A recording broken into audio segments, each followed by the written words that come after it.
जय श्री राम सभी साथियों को। आशा करता हूँ सभी स्वस्थ होंगे और मस्त होंगे। तो जो आज का हमारा टॉपिक होने वाला है वो होने वाला है शेयर मार्केट के ऊपर। और इसमें हम जानेंगे शेयर मार्केट का एक छोटा सा इंट्रोडक्शन और कैसे शेयर मार्केट में काम करते हैं।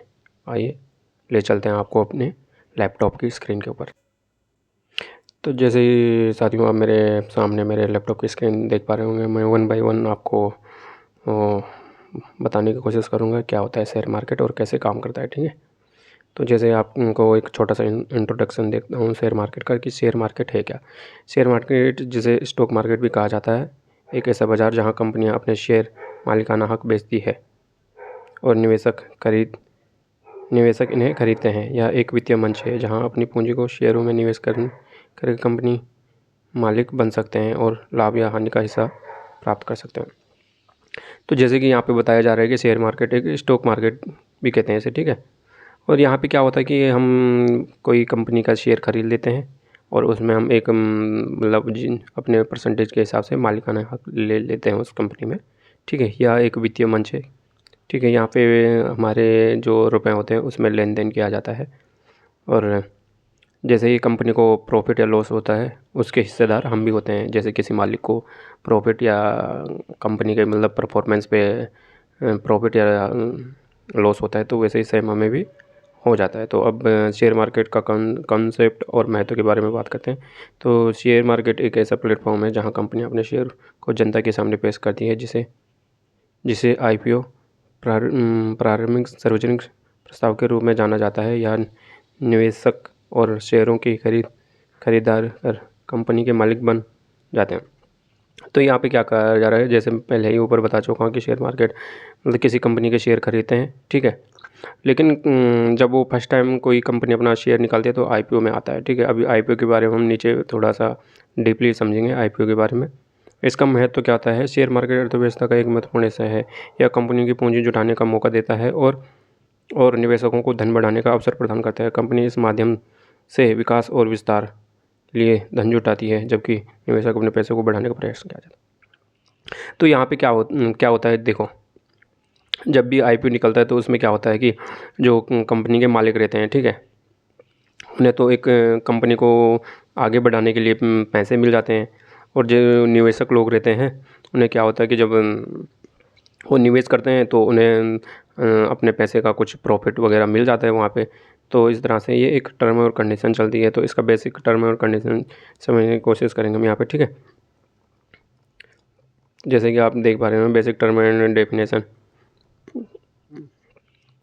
स्टॉक एक मालिकाना हिस्सेदार है जो कंपनी के निवेशक को दर्शाता है या वित्तीय उपकरण है जिसे खरीदा या बेचा जाता है। जैसे स्टॉक किसे कहते हैं, स्टॉक मतलब स्टॉक ये कह रहा है जो शेयर होते हैं। जैसे उसमें माना हमने किसी कंपनी का खरीद लिया तो हमारा उसमें भी एक मालिकाना हिस्सा हो गया। ठीक है, जितने परसेंट के हिसाब से हमने उसमें वो किया है उस हिसाब से हमारा एक मालिकाना से हो गया। शेयर स्टॉक का एक यूनिट है। जब आप शेयर खरीदते हैं तो कंपनी के एक छोटे हिस्से के मालिक बन जाते हैं। तो जैसे बार बार कहा जा रहा है यहाँ पे कि मतलब आप भी जब किसी कंपनी में निवेश करते हैं तो आप भी उसके एक जितना भी परसेंट आपने उसमें निवेश किया है उतने परसेंट के आप एक मालिक बन गए वहाँ पे। ठीक है, बॉन्ड क्या होता है, बॉन्ड के लिए थोड़ा समझते हैं। बॉन्ड एक निश्चित आय वाला सुरक्षा है जिसमें जारीकर्ता कंपनी या सरकार निवेशक को एक निश्चित ब्याज दर पर नियमित भुगतान करता है और परिपक्वता पर मुख्य रूप से वापस करते हैं राशि को। ठीक है, तो यहाँ पे क्या होता है, बॉन्ड क्या होता है, जैसे कि शेयर में या स्टॉक मार्केट में क्या होता है कि मतलब जो भी प्रॉफिट और लॉस होता है उसके अगेंस्ट आपको मिलता है। ठीक है, जो भी आपने इन्वेस्ट किया है उसके अगेंस्ट मतलब जो भी प्रॉफिट हुआ है जो भी लॉस हुआ है उसके हिसाब से। लेकिन बॉन्ड क्या होता है, बॉन्ड ऐसा होता है एक जो भी मतलब कंपनी या सरकार के द्वारा जो भी बॉन्ड निकाला जा रहा है उसमें आपको पहले ही बताया जाता है कि आपका इतना अमाउंट इन्वेस्टमेंट होगा और इतने टाइम के लिए होगा और इतना आपको प्रॉफिट मिलेगा इसमें। तो बॉन्ड ये चीज़ होता है। बॉन्ड मतलब इसमें कोई ये नहीं है कि मतलब ज़्यादा प्रॉफिट हो गया तो आपको ज़्यादा मिलेगा, कम प्रॉफिट हो गया तो कम मिलेगा। यहाँ पे एक फ़िक्स हो जाता है पहले ही, मतलब जो भी इसके टर्म कंडीशन रहती है वो पहले ही फ़िक्स हो जाती है और आपको पहले ही बता दिया जाता है। बॉन्ड को करते टाइम पहले ही बता दिया जाता है कि इतना अमाउंट आपका इन्वेस्ट होगा, इतना आपका परसेंटेज मिलेगा और इतना टाइम पीरियड का रहेगा। ठीक है, जैसे मैं अभी आईपीओ के बारे में पहले ऊपर बात कर रहा हूँ तो आईपीओ के बारे में बात करते हैं। आईपीओ एक प्रक्रिया है जिसमें एक कंपनी अपने शेयरों को पहली पहली बार जनता को पेश करती है। यह कंपनी को सार्वजनिक बाजार में सूचीबद्ध कर और पूंजी जुटाने का अवसर प्रदान करती है। तो आईपीओ क्या होती है? माना किसी कंपनी को ग्रोथ करना है, तो ग्रोथ करने के लिए उसे क्या करोड़ों में रुपए चाहिए। तो करोड़ों में रुपए चाहिए तो वहाँ पे क्या करती है कंपनी? एक आईपीओ निकाल देती है। तो जहाँ पे क्या होता है, सभी लोग छोटे छोटे निवेशक आईपीओ लेके इन्वेस्ट करते हैं और कंपनी वाले मालिक को एक अच्छा खासा अमाउंट मिल जाता है। और जो निवेश करते हैं आईपीओ में, उन्हें क्या होता है कि जब उसका प्राइस इंक्रीज़ होता है या ठीक है, तो वहाँ पे इन्वेस्टर को एक प्रॉफिट मिल जाता है। फिर अब बेसिक कॉन्सेप्ट की बात करते हैं, शेयर मार्केट के प्रकार। ठीक है, प्राइमरी मार्केट और सेकेंडरी मार्केट। पहले प्राइमरी और सेकेंडरी मार्केट की बात करेंगे यहाँ पे। ठीक है, प्राइमरी मार्केट की बात करेंगे, यहाँ कंपनियों के अपने शेयरों को पहली बार सार्वजनिक रूप से पेश करती है, जिसे आईपीओ के रूप में जाना जाता है। यहाँ पर शेयर सीधे कंपनी से खरीदे जाते हैं। जैसे मैं आईपीओ की बात कर रहा था, वही प्राइमरी मार्केट है हमारा। फर्स्ट टाइम कंपनी अपना आईपीओ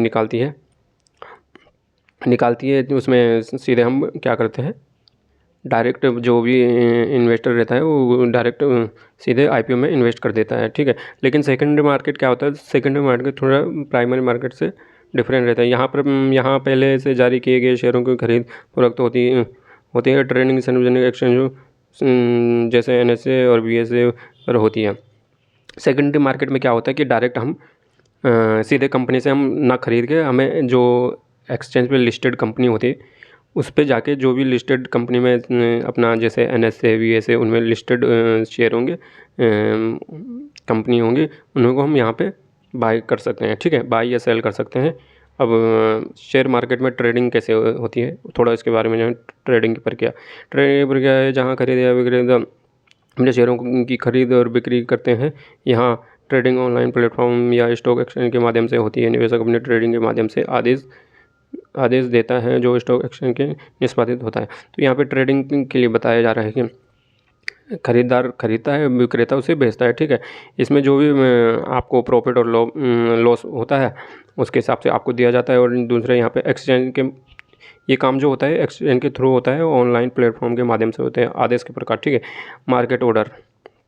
अब बात करते हैं मार्केट ऑर्डर क्या होता है। मार्केट ऑर्डर क्या होता है कि यह आदेश तुरंत वर्तमान बाजार पर मूल्य पर निर्धारित करता है। माना कि एक्स नाम का कोई स्टॉक है, शेयर है, मतलब ठीक है, एक्स नाम का कोई कंपनी है, अभी उसका मार्केट प्राइस 100 रुपये चल रहा है। ठीक है, तो आप चाहते हैं कि मैं मार्केट ऑर्डर पे खरीदूँ, तो क्या होगा, वो 100 ही रुपये पे आपको एग्जीक्यूट करते ही 100 रुपये पे मिल जाएगा। जो भी मतलब मार्केट ऑर्डर रहेगा उसके उस दौरान जब आप एग्जीक्यूट कर रहे हैं, तो वहाँ पे उसी ऑर्डर पे आपका एग्जीक्यूट हो जाएगा जैसे आप मार्केट ऑर्डर पे क्लिक करते हैं। ठीक है, अब लिमिट ऑर्डर की बात करते हैं। यह आदेश एक विशेष रूप से निष्पादित होता है जब तक मूल्य उस स्तर तक नहीं पहुंचता है, आदेश लंबित रहता है।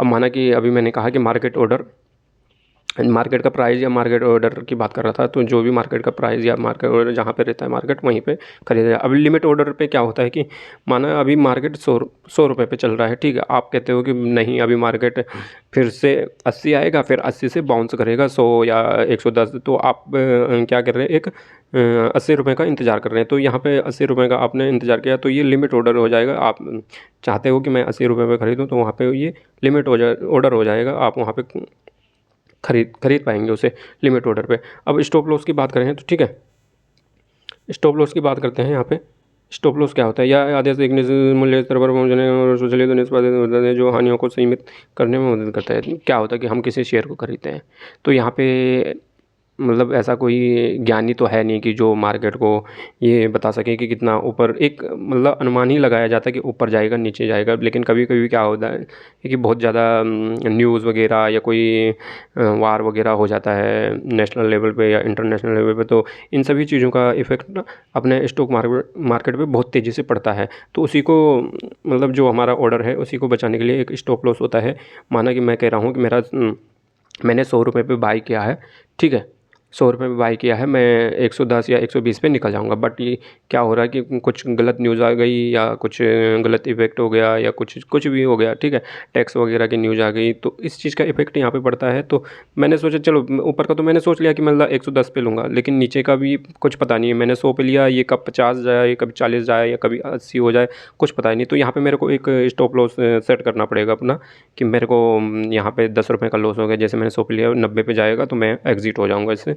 तो जब मैं 90 रुपये का एक स्टॉप लॉस लगाऊँगा, तो वो मेरा एक स्टॉप लॉस बन जाएगा, वहाँ पे मेरा ट्रेड एग्जीक्यूट हो जाएगा और मैं उससे मतलब जो मेरा बहुत बड़ा लॉस होने वाला था, उससे बच जाऊँगा। वहाँ पे मेरा एक ऑर्डर मतलब जो स्टॉप लॉस है वो एक लिमिट में ही मेरे को लॉस होगा और मैं उससे बच जाऊँगा। तो ये सभी जानकारी थी यहाँ पे बेसिक, और आशा करता हूँ आप सभी को अच्छी लगेगी। धन्यवाद। जय श्री राम।